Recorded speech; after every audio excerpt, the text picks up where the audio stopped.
Caribbean Newsline is brought to you by the Barbados Tourism Marketing Inc.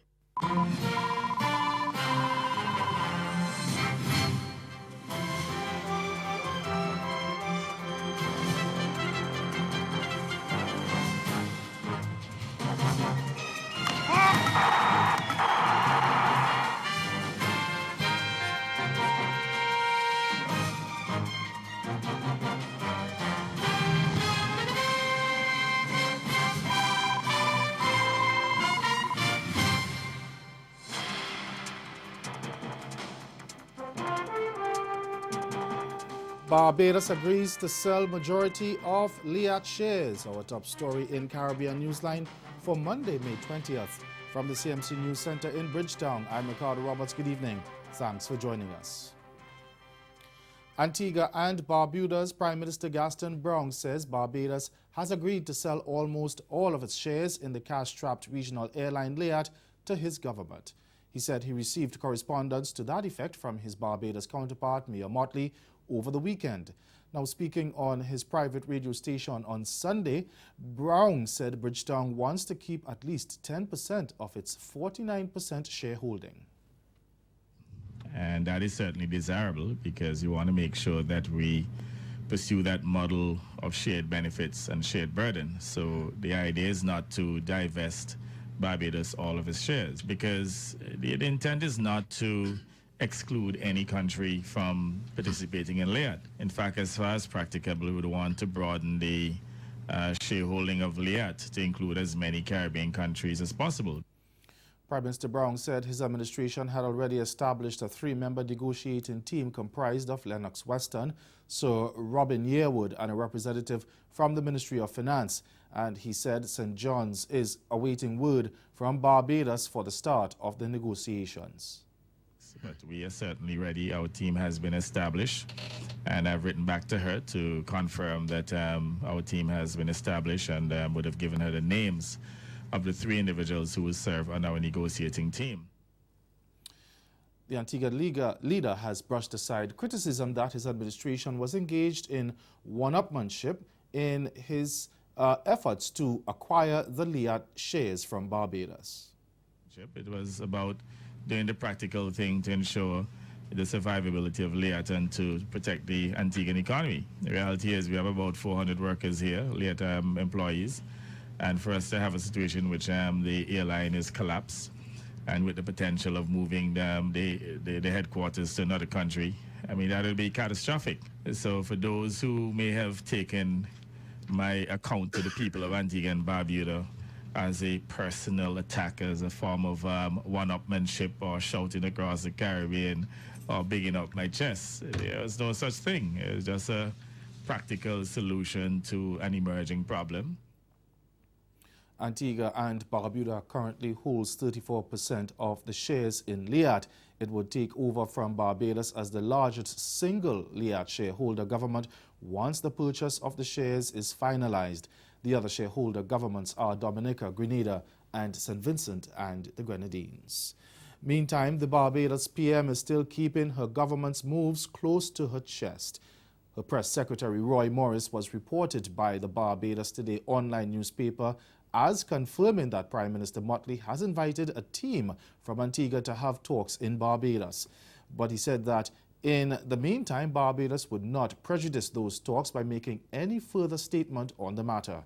Motley had taken that same position after Browne announced last week that his government had written to Barbados expressing interest in purchasing its Liat shares. The Caribbean Court of Justice on Monday dismissed an application filed by 4 Grenadian nationals who had accused the Barbados government of violating their right to freedom of movement within the country. Tamika Gilbert, Linnell Gilbert, Royston Gilbert, and Glenor Gilbert had applied for special leave to take legal action against the Barbados government.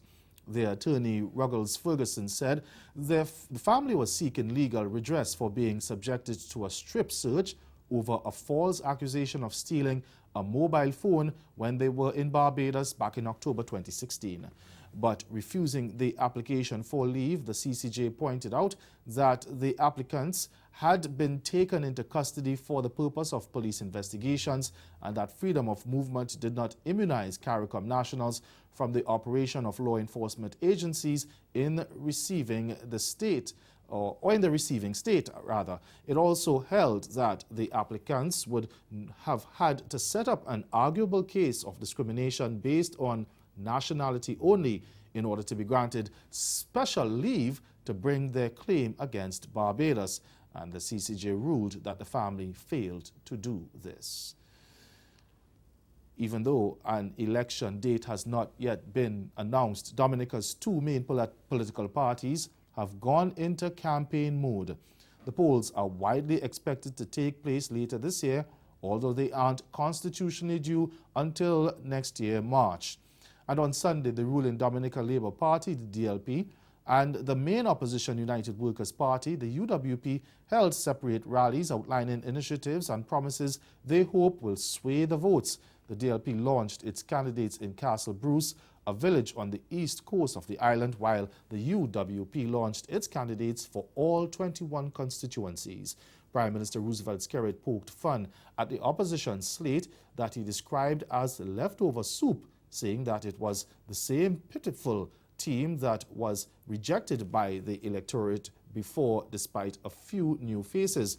And he insisted Dominica needed his DLP to continue the job of rebuilding the country, which he said is still in a very precarious position following Hurricane Maria, which struck 20 months ago. We have done a remarkable job of improving conditions for many, but do not be fooled. We are still in build back mode. We are still in the intensive care unit. We need an A-team to pull us out of the mess wrought by successive natural disasters. It is because Labour has done so much in the last 20 months that some people underestimate what it will take to finish the course. We have a long, hard road ahead of us as a nation, and we have to get this election outcome right. But on the UWP platform, leader Lennox Linton said his team is exactly what the country needs for real change, and he outlined measures it would take if voted into office. Among them was a reduction of the cabinet by at least 40%, salary increases for government workers, term limits, and a fixed election date.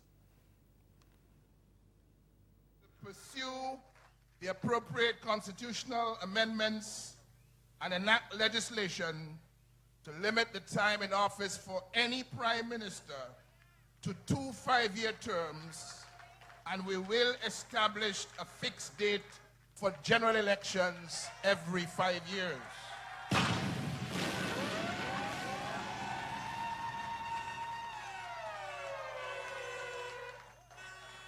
We will bring an immediate end to the practice of using the resources of Dominica to benefit outside interests with multi-million-dollar contracts for works Dominicans are ready, willing, and able to do.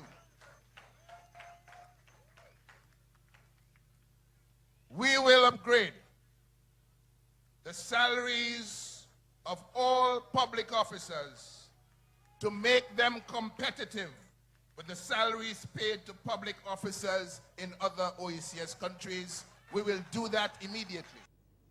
That was the voice of UWP leader Lennox Linton. Coming up in Caribbean Newsline, Trinidad and Tobago's police chief sends a warning to prison escapees and anyone who's helping them evade capture. Stay with us. More news after this.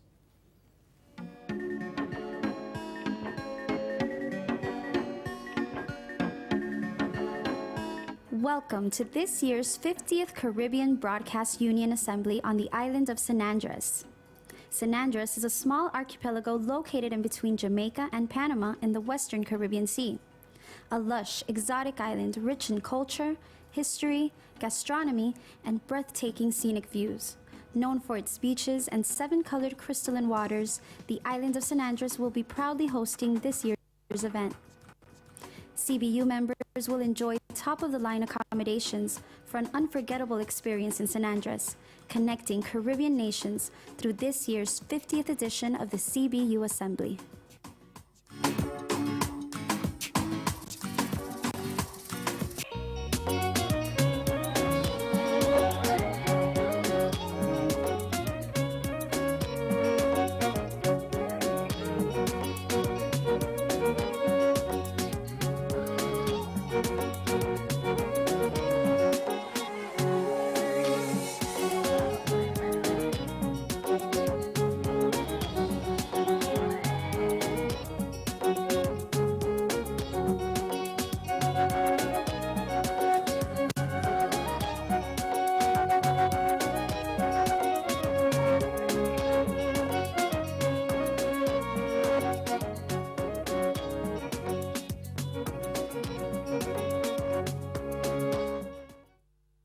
Today we are talking about Rick's case.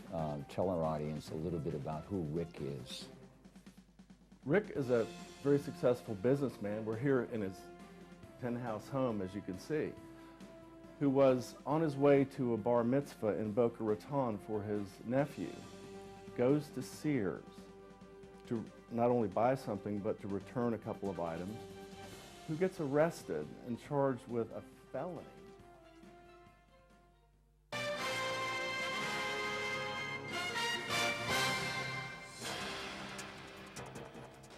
Trinidad and Tobago's Police Commissioner Gary Griffith is warning people harboring 2 of the 8 prisoners who escaped last week that they too will be pursued.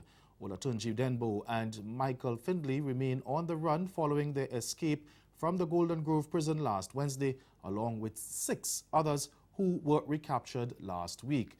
They have released a video claiming they were framed for murder. Now, Denbo pointed to the inconsistencies in the evidence in their case, and he called on the authorities to help them clear their name. We have a day in court sooner rather than later, please. Mr. Prime Minister, all you're hearing from you, we need nothing. The Commissioner, well, you bought 50,000 each. You want to hear a reply from you concerning this, and the DPP, you have a big part to play. You're not dangerous, you don't intend to be dangerous. You don't intend to be a danger to society no more. You ready? And willing to handle yourself. Just for fairness. As soon as I'm ready for real justice, nobody. Seriousness. The main authority, like, try and bring the country back to a calm now. Like, be real. It's not right, it's not fair. But Commissioner Griffith says while the escapees have a right to claim their innocence, it is for the criminal justice system and not social media to decide on that. He also warned those aiding and abetting that they are breaking the law. Griffith said, quote, "What I do find very interesting is a situation whereby the individuals have some degree of support by other individuals who seem to be guiding them accordingly. And I will pursue these individuals because I see them as enemies of the state at this time. Those individuals who are aiding and abetting these escaped fugitives, they will also be hunted down because they are also committing a crime." End quote. Environmental ministers of the Organization of Eastern Caribbean States recently met in Martinique for the 6th Council of the Ministers' Environmental Sustainability. Consolidation of strategic and sustainable partnership for the promotion of sustainable development in the Eastern Caribbean was at the heart of the meeting, which was held under the theme Towards a Sustainable Society. We get the details in this report from our partners over at France Carib Broadcast. The president of the Martinique collectivity, Alfred Marijan, recalled that the environmental all was necessary. The current generation look at us with anxiety. Future generations are waiting for us around the corner. Martinique as part of France in Europe, I'm certainly sure Martinique is going to be taking the lead in leading the rest of the OECS. The experience, the external influences, the relationship with France, with Europe, bringing that to the discussion also adds significant value at this time. When we asked Louis Boutrin what is Martinique's contribution to the environment and its Caribbean integration, the answer is clear. It's for the respect, then the solidarity, and then the pooling of means, technological means, scientific means. We will visit tomorrow the showroom of the energy, how to optimize the energetic potentialities in the Caribbean. We have them, but we need to be able to exchange, to make things more interdependent. And in terms of technology, for example, the monitoring of Sargassome's beds can be done today thanks to satellites, and the fact that being in the European Union allows us to benefit from European technologies to be able to follow these sargasses and share with our Caribbean neighbors to put in place common strategies for the good of our populations. In summary, 3 important points were adopted. In terms of sargasses, joint mobilization. Martinique will communicate to the OECS countries the results of its scientific study, then provide images of European satellites. In terms of energy, the OECS countries will take the model on how Martinique was able to reduce its energy consumption by 30%. The ministers were very impressed by this result. Finally, in terms of environment, the OECS countries want to adapt their public sector and processes used by a private developer in order to achieve a green marina. And we thank our partners at France Carib. In today's Newsline Health, a former Barbados health minister concerned that advances in women's reproductive health are in danger of being reversed, and regulations coming for Jamaica's medical marijuana sector.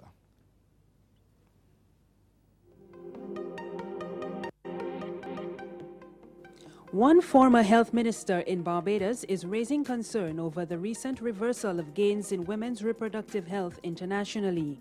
Ambassador Dame Billy Miller, who held the health portfolio in her first ever ministerial assignment, successfully campaigned for the passage of the Medical Termination of Pregnancy Act in 1983.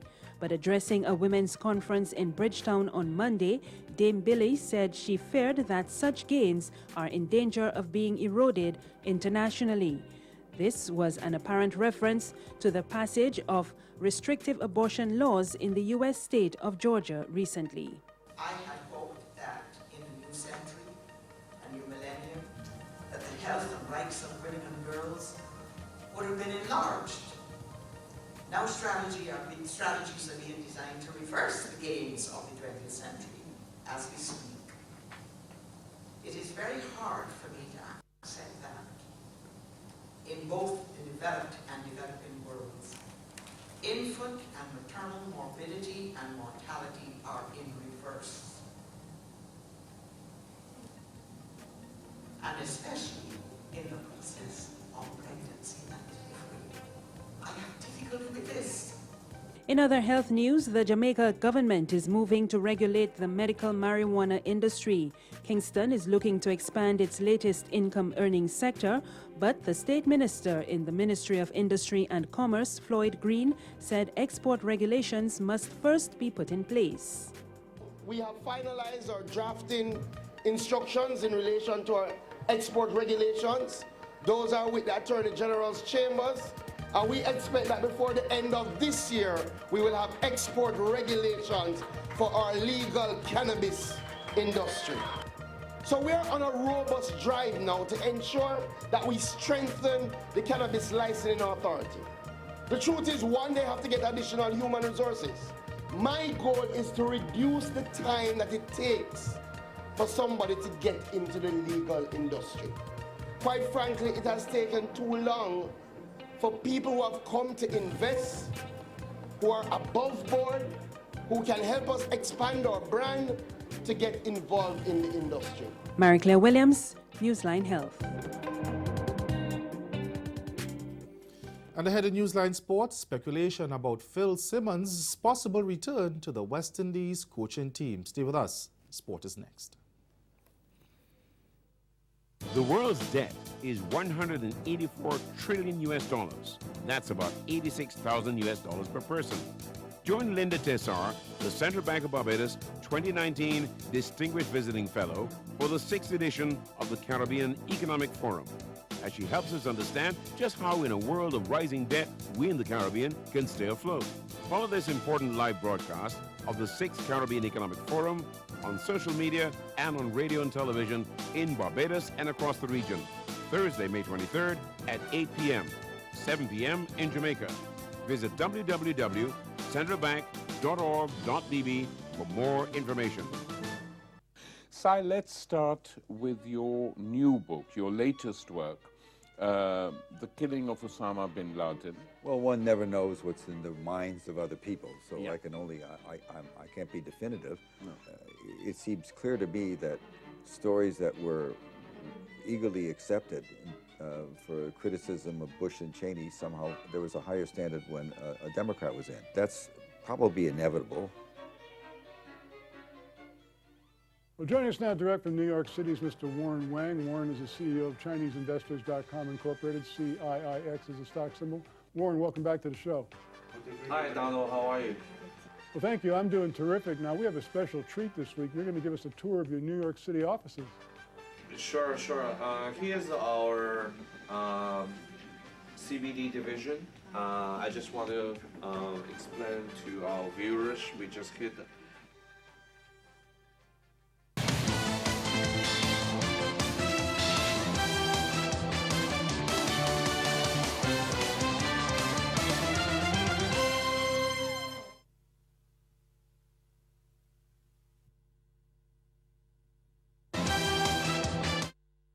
his return to the West Indies team. He recently announced that he would be leaving the post after achieving his goal of helping Afghanistan qualify for the tournament, which will be held in England and Wales from May 30th to July 14th. Although due to expire at the end of the World Cup, his contract would likely have been extended. Now, Simmons told ESPN Crick Info, quote, "I have thought about it and I have actually given the ACB, that's the Afghanistan Cricket Board, my notice that I will not be renewing my contract. I will move on to something different once my contract expires on July 15th, end quote. Now, Simmons spent just over 2 years as West Indies coach, but was axed 5 months after leading the Caribbean side to capture the T20 World Cup in India last April. Now, over to another sport now. West Indies women's middle order batsman Brittany Cooper has been named as the replacement for Deandra Dutton for the tour of Ireland and England. Cricket West Indies said in a media release on Monday that Dutton suffered damage to her right shoulder and would require corrective surgery, ruling out her out of the competition for the upcoming months. Cooper was part of the team during the ICC Women's World T20 held in the Caribbean last November. The team was strengthened with the return of Captain Stephanie Taylor, Vice-Captain Hayley Matthews, and pacer Shakira Selman, who participated in the IPL Women's T20 Challenge hosted by the BCCI in India. The West Indies women are wrapping up their training camp in Antigua, which began at the beginning of this month. They are eyeing all 6 ICC Women's Championship points when they play England on June 6th, 9th and 13th in 3 one-day internationals, then 3 T20 internationals on June 18th, 21st and 25th. But before the England tour, they will play Ireland in 3 T20 internationals on May 26th, 28th and 29th. And hundreds of mourners flocked to Kensington Oval last Friday as the late legendary West Indies batsman Simron Nurse played his final innings. People from all walks of life, including Governor-General Dame Sandra Mason, Prime Minister Mia Mottley, and almost her entire cabinet, as well as several former and current West Indies players such as national hero Sir Gary Sobers, attended the funeral. Nurse, who played 29 tests between 1960 and 1969, passed away on May 6th at the age of 85 after battling illness. He scored 2,523 runs at an average of 47.6, along with 600s and 10 half-centuries. Former Chief Justice Sir David Simmons spoke highly of Nurse in a glowing eulogy. He said there were few men who could bat as well as Nurse. Donald Nurse belonged to the pantheon of Barbadian and West Indian batting aristocrats. I mean those who were not vocally boisterous, but who batted with a boisterous and exuberant mastery that was granted to few men in Test cricket, men who had entered into the highest class of Test batsmanship. Seymour was a classical player. And whether the comment came from Sir Everton, Sir Garfield, or Ted Dexter, 3 words were used to describe Seymour. Quote, a beautiful player. Now, in a moving tribute, Sir Wes Hall said Nurse was well loved and respected by his colleagues.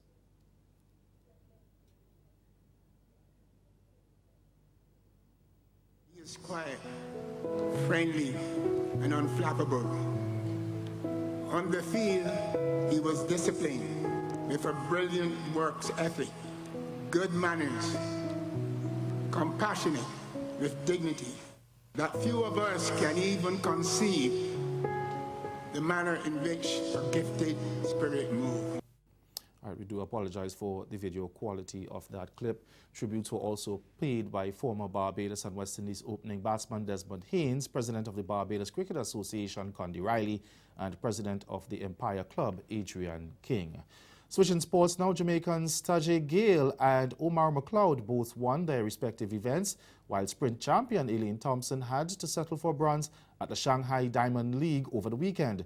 Gale's winning leap was 8.24 meters, with China's Jiang Wang finishing second with a jump of 8.16, and Rashwal Sami of South Africa third with a leap of 8.14.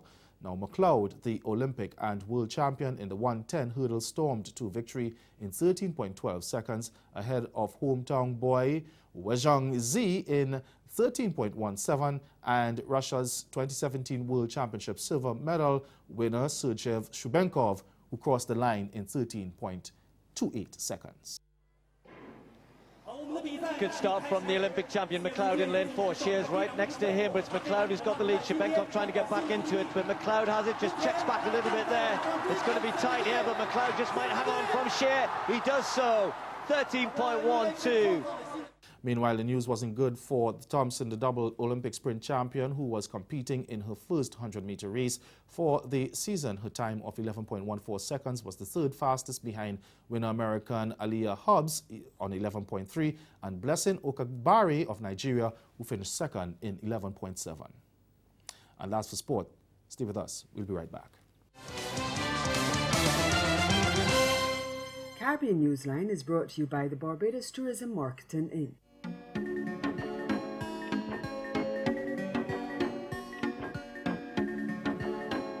Welcome to this year's 50th Caribbean Broadcast Union Assembly on the island of San Andres. San Andres is a small archipelago located in between Jamaica and Panama in the western Caribbean Sea. A lush, exotic island rich in culture, history, gastronomy, and breathtaking scenic views. Known for its beaches and 7-colored crystalline waters, the island of San Andres will be proudly hosting this year's event. CBU members will enjoy top-of-the-line accommodations for an unforgettable experience in San Andres, connecting Caribbean nations through this year's 50th edition of the CBU Assembly.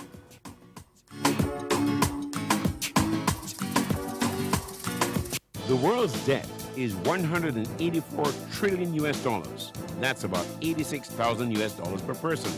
Join Linda Tessar, the Central Bank of Barbados 2019 Distinguished Visiting Fellow for the 6th edition of the Caribbean Economic Forum, as she helps us understand just how in a world of rising debt, we in the Caribbean can stay afloat. Follow this important live broadcast of the 6th Caribbean Economic Forum on social media and on radio and television in Barbados and across the region. Thursday, May 23rd at 8 p.m., 7 p.m. in Jamaica. Visit www.centralbank.org.bb for more information. Again, the major developments of this day: Barbados willing to sell Liat shares but wants to keep at least 10%. And in sport, Phil Simmons' decision to step down as Afghanistan's head coach after the ICC World Cup opens up a possibility of his return to the West Indies cricket. That's Caribbean Newsline. For news and sports round the clock, log on to CaribVision.com. We'll be back here again tomorrow, but from all of us at CMC News, thank you for watching. Have yourselves a good night.